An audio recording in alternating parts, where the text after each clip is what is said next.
আলহামদুলিল্লাহ,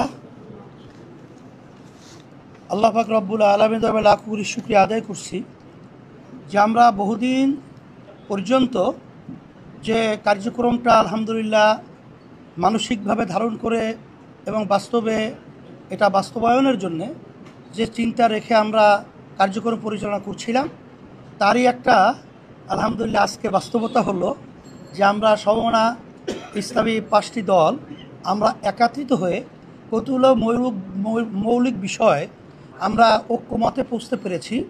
শুকরিয়া তাআলা আলহামদুলিল্লাহ।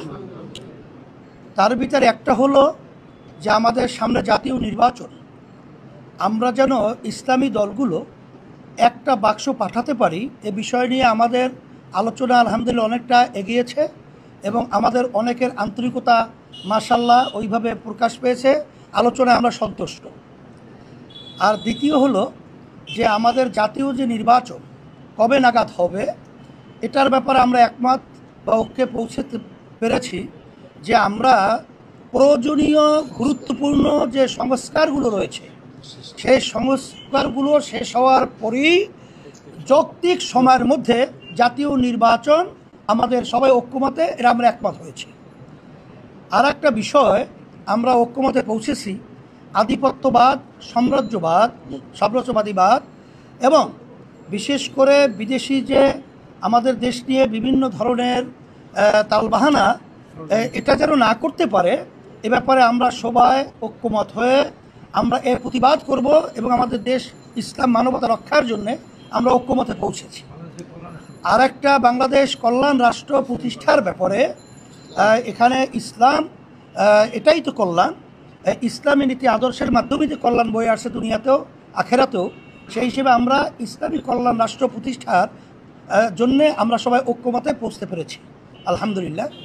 আর একটা বিষয় হলো নারী যে বর্তমানে যে ফরেস্তা সংস্কার যে রয়েছে এই সংস্কার কমিশন আমরা সবাই একমত হয়েছি যেটা সম্পূর্ণ বাতিল করতে হবে এবং এটা যদি না করে তা আমরা ঐক্যমতে আমাদের সামনে পরামর্শ ভিত্তিক আমরা এই বাংলাদেশের ভিতরে এর প্রতিবাদে আমরা কঠোর আন্দোলন এবং সিদ্ধান্ত নিতে বাধ্য হব। আর বিশেষ করে ফ্যাসিস্টদের খুলিজে এবং দেশ থেকে যারা টাকা পাচার করেছে এদের বিচার এবং টাকা ফেরত নিয়ে আসার ব্যাপারে আমরা আলহামদুলিল্লাহ ঐক্যে পৌঁছতে পেরেছি যে তড়িৎ এই খুনি এবং যারা নাকি জালেম এবং যারা নাকি টাকা পাচারকারী রয়েছে তাদের বিচার, এই বাংলা হত্যাকারী এক কথাই তারা যে এই বিচার যেন বাংলাদেশের ভিতরে ত্বরান্বিত এবং খুব তড়িৎ এটা বাস্তবায়ন হয় এ ব্যাপারে আমরা ঐক্যমতে পৌঁছতে পেরেছি। আর আলহামদুলিল্লাহ ধারাবাহিকতা আজকে আমাদের এই আনুষ্ঠানিকতা আজকে শেষ নয়, আমাদের এই লক্ষ্যে পৌঁছার জন্যে আমরা সবাই ধারাবাহিকভাবে এই কার্যক্রম পরিচালনা চলতে থাকবে, বৈঠক চলতে থাকবে।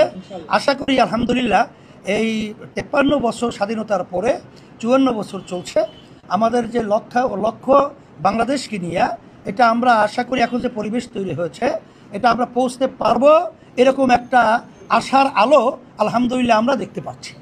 আপনাদের সকলকে ধন্যবাদ। এখন অন্য দায়িত্বশীল যারা রয়েছে তারা শুকরিয়া, আপনাদের সকলকে ধন্যবাদ জানাই এবং আপনাদেরকে ধন্যবাদ জানাই যে আপনারাও যেন ইসলাম দেশ মানবতার পক্ষে আপনাদের লেখনী কথা এটা আপনারা কাজ করতে পারেন। এই জন্য আমাদের পক্ষ থেকে সকলকে আমরা উদাত্ত আহ্বান এবং আমরা অনুরোধ করছি এবং আপনাদের ধন্যবাদ জানাচ্ছি।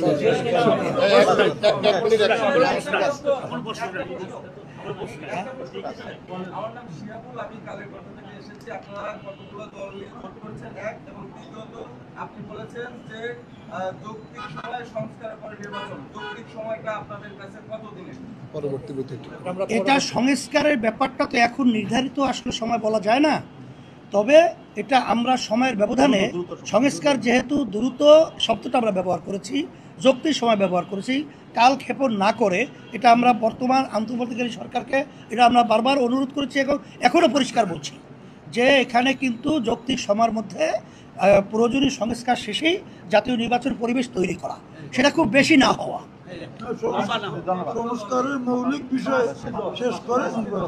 মানে আমাদের মধ্যে হৃদ্যতাপূর্ণ পরিবেশে বৈঠক হয়েছে, এই বৈঠক অব্যাহত থাকবে। আমরা এক বৈঠকে তো সব শেষ করতে পারবো না, পর্যায়ক্রমে আমরা বৈঠক করবো ইনশাআল্লাহ। আমরা ফেসিবাদী ফেসিবাদী দল হিসাবে আওয়ামী লীগের বিচার নিশ্চিত করতে হবে, এটা আমাদের বৈঠকের অন্যতম একটা বিষয় ছিল। এগুলো আমরা আপনাদের দৃষ্টি আকর্ষণ করছি। হ্যাঁ, আমাদের আরো অনেক রাজনৈতিক দলের সাথে আলোচনা চলছে, ধারাবাহিকভাবে বৈঠক হবে ইনশাআল্লাহ। শুকরিয়া, ধন্যবাদ। পরবর্তী বৈঠক